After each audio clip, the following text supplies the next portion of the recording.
UTL solar लावणार आणि सबसिडीही मिळवून देणार।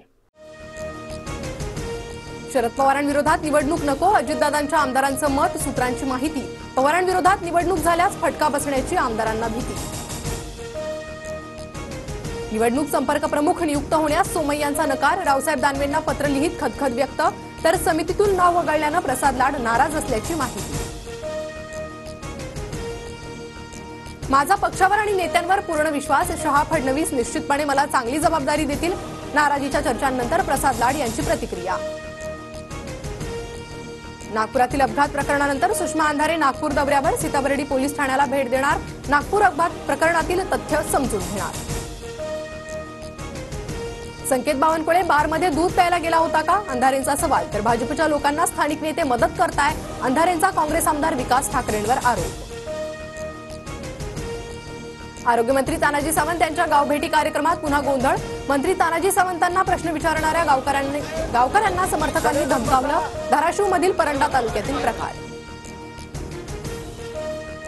मुख्यमंत्र्यांच्या बालेकिल्ल्यात राज ठाकरेंकडून मोर्चे बांधणीला सुरुवात, राज ठाकरे आज ठाण्यातील गणेश मंडळांना भेटी देणार, राज ठाकरे यांच्या स्वागतासाठी कार्यकर्त्यांनीही जोरदार तयारी केली आहे। अंधेरी पूर्व जागेसाठी युतीतच जोरदार रस्सीखेच होण्याची शक्यता, निवडणूक लढण्यासाठी इच्छुक असलेल्या भाजपच्या मुरजी पटेलांनी घेतली मुख्यमंत्र्यांची भेट, तर शिंदे गटाकडून स्वीकृती शर्माही निवडणूक लढवण्यासाठी इच्छुक।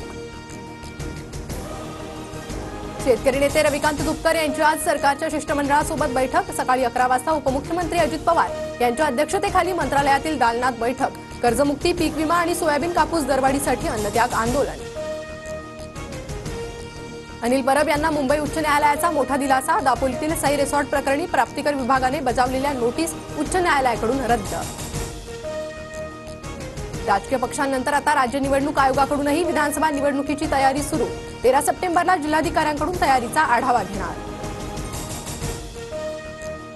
भाजपच्या अंतर्गत सर्व्हेनुसार भाजपला 62 ते 67 जागा मिळतील, रोहित पवारांचा दावा, तर अजितदादा गटाला 7 ते 11 आणि शिंदे गटाला 17 ते 22 जागा मिळतील, रोहित पवारांकडून सर्व्हे ट्विट।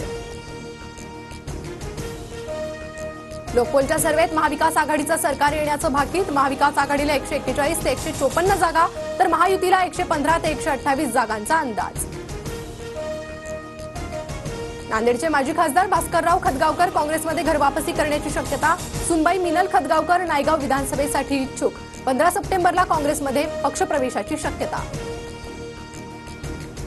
वरळी अपघातातील आरोपी मिहीर शहाचा जामीन अर्ज सत्र न्यायालयानं फेटाळला, पोलीस 60 दिवसांमध्ये आरोपपत्र सादर करण्यात अपयशी ठरल्याचा मिहीर शहाच्या वकिलांचा युक्तिवाद। मनोज जरांगे 16 सप्टेंबरपासून पुन्हा उपोषण करणार, मराठ्यांना ओबीसीतून आरक्षण देण्याची मागणी लावून धरणार। मणिपूर पुन्हा हिंसेच्या दिशेनं, अनेक जिल्ह्यांमधील संचारबंदी, 5 दिवसांसाठी इंटरनेट सेवा बंद ठेवण्याचा मणिपूर सरकारचा निर्णय। क्लासवरून घरी परतणाऱ्या अल्पवयीन मुलीची रिक्षा चालकाकडून छेडछाड, कल्याणमधील संतापजनक घटना, धावत्या रिक्षातून उडी मारत विद्यार्थिनीने पळ काढला, रिक्षा चालक अटकेत। दिवाळीत मध्य रेल्वे विभागातून 88 जादा गाड्याचं नियोजन, 13 सप्टेंबरपासून ऑनलाईन बुकिंग सुरू होणार, दिवाळीनिमित्त गावी जाणाऱ्या प्रवाशांसाठी विशेष सोय। मुंबई महापालिका कार्यकारी लिपिक भरतीसाठी अर्ज करणाऱ्यांना मोठा दिलासा, भरतीतील 10वी आणि पदवी प्रथम प्रयत्नात उत्तीर्णाची अट रद्द, अर्ज केलेल्या उमेदवारांना नवा अर्ज करण्याची गरज नाही। UTL सोलार लावणार आणि सबसिडीही मिळवून देणार।